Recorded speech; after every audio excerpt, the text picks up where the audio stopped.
Bonjour, chers amis auditeurs et auditrices. Pour ce rendez-vous, je suis heureux de vous retrouver pour ce rendez-vous hebdomadaire de Panorama Info. Aujourd'hui, je ne peux pas aborder le sujet que je souhaitais aborder sans d'abord avoir une pensée pour le Burundi, un pays qui m'est cher et un pays qui a beaucoup souffert par le passé, qui a subi un véritable génocide, même plusieurs génocides, même si cela n'a jamais été reconnu officiellement, mais on peut parler de génocide en ce qui concerne le Burundi. C'est donc un pays très fragile et je souhaite que ce pays puisse conserver la paix et la stabilité qui ont été chèrement acquis. Peut-être n'êtes-vous pas au courant, puisque nos grands médias ont quasiment ignoré l'information, mais le président Pierre Nkurunziza est mort lundi à l'âge de 55 ans. Il achevait son mandat présidentiel au mois d'août et son successeur avait déjà été élu, M. Évariste Ndayishimiye.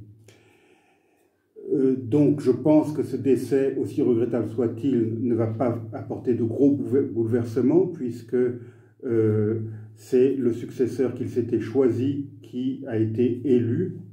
Cependant, je tiens à rendre hommage à Pierre Nkurunziza, puisque c'est l'un des rares chefs d'État africains qui a eu la sagesse de décider de se retirer. À 55 ans, il avait décidé de passer la main. C'est assez rare pour qu'on le signale.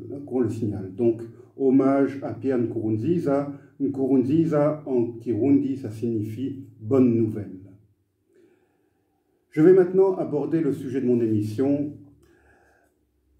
J'ai beaucoup hésité avant de m'y attaquer, car je sais que c'est un sujet très polémique en ce moment.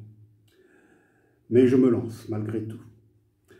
Pendant que les grands médias concentrent leur attention sur les violences policières aux États-Unis ou en France, les opposants ou les journalistes continuent à disparaître, à être torturés ou à être assassinés dans des cellules sordides, que ce soit au Rwanda, au Cameroun ou ailleurs. Mais ce genre d'informations intéresse assez peu les grands médias. Rappelons que dans beaucoup de pays africains, la police ne perd d'ailleurs pas son temps à tenter d'immobiliser les suspects pour les arrêter, puisqu'elle préfère ouvrir le feu à balles réelles sur les rassemblements et sur les manifestations. George Floyd, la victime de l'abjecte brutalité d'un policier dévoyé de Minneapolis aux États-Unis, était un Afro-Américain de 46 ans, père de 5 enfants. Les policiers le soupçonnaient d'avoir acheté des cigarettes avec des faux billets. Vrai ou faux, ce soupçon ne justifiait en rien une arrestation aussi violente. Il peut encore moins justifier sa mort. Il convient cependant de rappeler que la victime était loin d'être un inconnu des services de police et de la justice. George Floyd avait déjà été arrêté à plusieurs reprises pour vol et possession de drogue. En 2007, il fut inculpé pour un vol à main armée dans un cambriolage qu'il avait commis avec 5 autres personnes. Cela lui valut d'être condamné à 5 années de détention en 2009. Il bénéficia d'une libération conditionnelle en 2013. Là encore, il me faut être extrêmement clair. Un tel passé ne justifie en rien sa mort en 2020 sous le genou d'un policier de Minneapolis. Cependant, ces éléments sur la vie passée de George Floyd auraient dû suffire pour que l'on s'abstienne d'en faire un martyr de la communauté noire, victime de la violence d'une police blanche. Peut-être devrait-on rappeler que la police aux États-Unis est multiraciale, comme l'est le reste de la société états-unienne. J'ai d'ailleurs remarqué que l'un des policiers qui participa à la tentative d'arrestation de Floyd était de type asiatique, et son nom m'a semblé d'origine Hmong. Que sait-on de son parcours, de la violence dont lui ou sa famille pourraient avoir été victimes lors de leur fuite du Nord-Laos? Personne ne semble s'y être intéressé. En tout état de cause, ce policier appartient lui aussi à une minorité, comme l'était la victime. Le racisme n'est pas un problème nouveau aux États-Unis. Il est encore plus ancien que le pays lui-même, puisque depuis l'époque coloniale anglaise, l'économie y était en grande partie basée sur le travail forcé des esclaves amenés d'Afrique et vendus à leur arrivée dans le Nouveau Monde. L'esclavagisme a continué à prospérer bien après l'indépendance des États-Unis, et l'abolition de ce système fut la cause officielle d'une terrible et sanglante guerre civile que nous appelons, de ce côté-ci de l'Atlantique, guerre de sécession. La libération des esclaves ne signifia en rien la disparition de l'injustice basée sur une pseudo-supériorité blanche et la fin de la ségrégation raciale qui perdura encore un siècle dans plusieurs États du sud du pays. Il fallut des générations de luttes et de contestations pour en venir à bout, sous la conduite de leaders afro-américains exemplaires et admirables, comme le révérend Martin Luther King. Cet homme-là fut un authentique héros, et son assassinat à Atlanta en 1968 en a fait un martyr de cette cause. Martin Luther King, contrairement à George Floyd, méritait largement qu'on le considère universellement comme un héros et un martyr, et que l'on manifeste aux États-Unis et dans le reste du monde après son meurtre. La mort filmée et diffusée en boucle sur les réseaux sociaux de George Floyd peuvent et doivent susciter l'indignation et la réprobation, mais elles ne devraient pas faire de ce malheureux un héros ou un martyr. Malheureusement, certains démagogues, politiciens ou autres aux États-Unis, en Europe et en Afrique, tentent d'exploiter cette mort pour des raisons purement politiciennes. N'oublions pas que c'est dans quelques mois seulement qu'auront lieu les élections présidentielles états-uniennes. En Afrique, cette mort est tombée à point nommé pour certains potentats qui ont ainsi pu détourner l'attention de leur peuple de leur propre turpitude.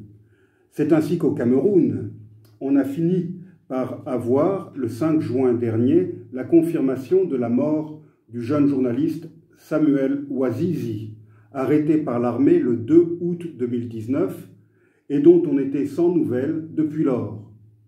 Il serait mort en détention dès le 17 août.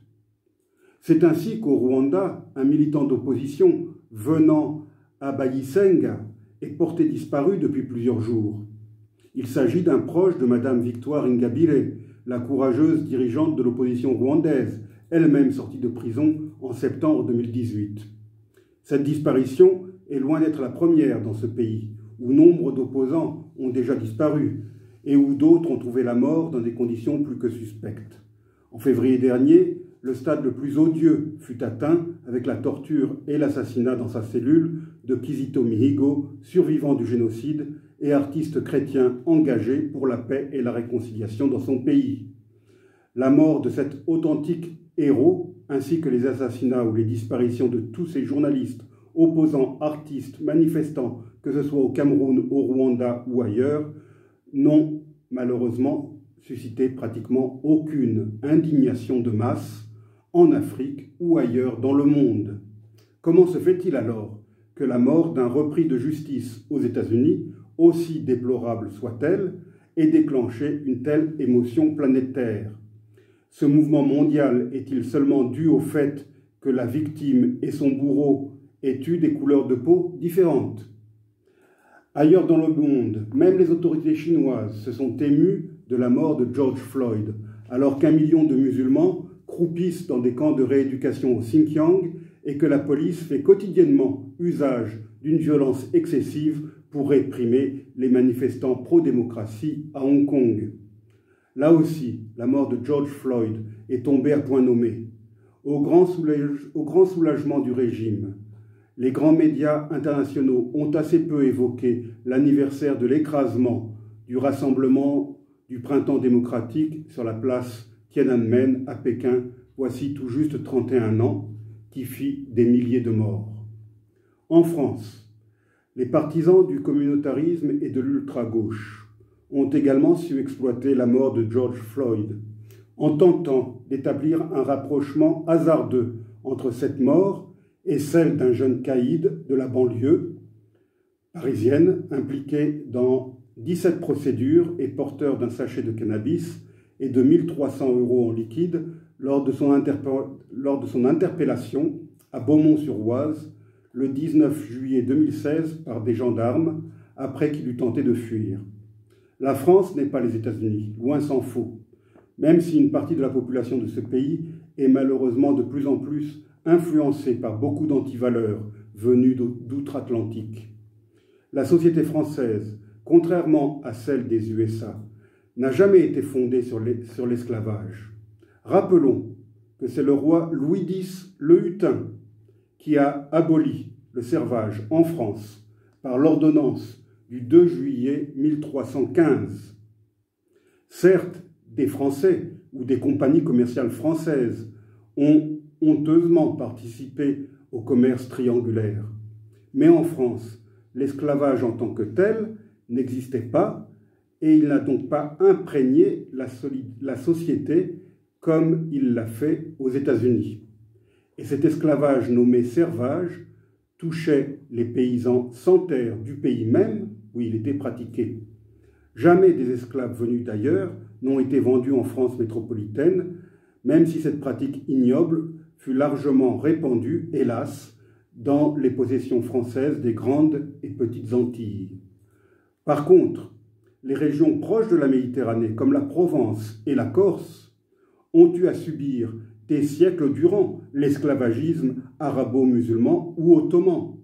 L'esclavagisme n'a pas de couleur et il a touché, au cours des siècles et des millénaires passés, des hommes, des femmes et des enfants de toutes origines, de toutes couleurs de peau. Dire cela n'enlève rien au caractère inhumain et abject de l'esclavage transatlantique subi par des millions d'Africains durant des siècles. Dire cela devrait bien au contraire permettre de mieux ressentir toute l'horreur de cette pratique et nous rapprocher des descendants des victimes en Amérique, en Afrique ou ailleurs. Et si l'on veut vraiment parler de martyrs du racisme en France, parlons de Sarah Halimi, parlons de Mireille Knoll, deux dames âgées assassinées chez elles du fait de leur appartenance au judaïsme. Voilà de véritables victimes du racisme. Le racisme est le plus souvent fondé sur l'accumulation de siècles d'ignorance. Ignorance de l'autre, qui génère un sentiment de supériorité erroné, basé sur des préjugés faux, transmis de génération en génération. Le racisme a également pour origine les inégalités sociales criantes entre ceux qui survivent dans la misère et ceux que l'on imagine en train de se repaître dans un luxe insolent. Pour lutter contre les préjugés racistes, il ne suffit pas de se côtoyer, il faut apprendre à se connaître et à s'apprécier pour ce que l'on est, et pas pour une question de pigmentation. J'ai moi-même vécu 24 années en Afrique, et j'ai pu nouer dans les différents pays où j'ai vécu des relations durables, d'amitié et de respect mutuel. Durant toutes ces années, je me suis bien gardé de ne fréquenter que le milieu expatrié, comme tant d'autres Européens ou Nord-Américains le faisaient. Cependant, je n'ai jamais apprécié d'être interpellé dans la rue par des inconnus, par un terme ayant trait à ma couleur de peau, le blanc. Ce qualificatif m'a toujours souverainement déplu, n'entendant pas être jugé sur mon apparence physique ou sur ce que mes ancêtres étaient ou n'étaient pas. De la même manière, je me suis toujours refusé d'utiliser le terme « noir » pour parler d'Africains qui, de toute façon, n'ont jamais été noirs, même si leur pigmentation est plus foncée que celle des Européens. Je n'ai jamais compris comment certains peuvent être fiers de leur couleur de peau, couleur qu'ils n'ont pourtant pas choisie et dont ils ont hérité de leurs parents ou de leurs aïeux. Voilà, chers amis, les quelques réflexions que je souhaitais partager avec vous sur ce sujet ô combien délicat et qui ne mérite vraiment pas qu'on l'utilise à des fins démagogiques et politiciennes.